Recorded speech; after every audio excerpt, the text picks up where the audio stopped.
engine and transmission set replacement. Dalawang engine support, tapos isang transmission support kasi sira na yung mga engine support niya. Ito yung mga bago, dalawa. Tapos ito naman yung pang sa transmission support. Okay. Sabay na rin pala natin palitan yung fuel filter.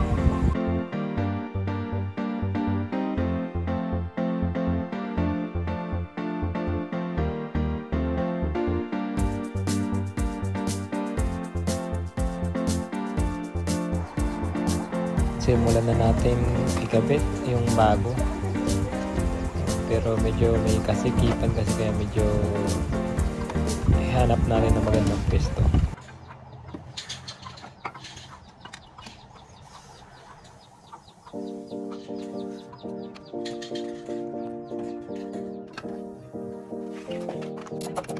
So dito tayo sa bandang ilalim, i-mount na natin yung mga engine support.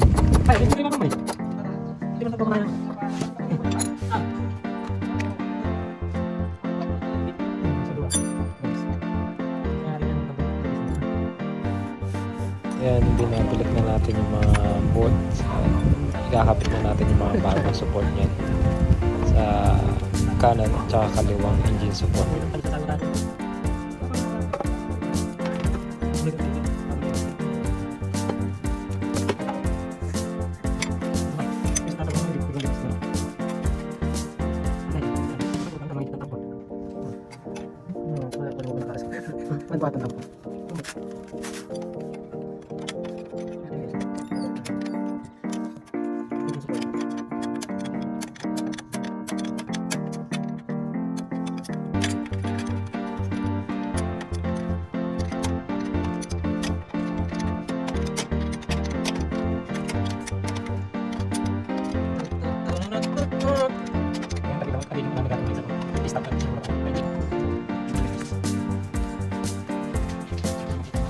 Yo.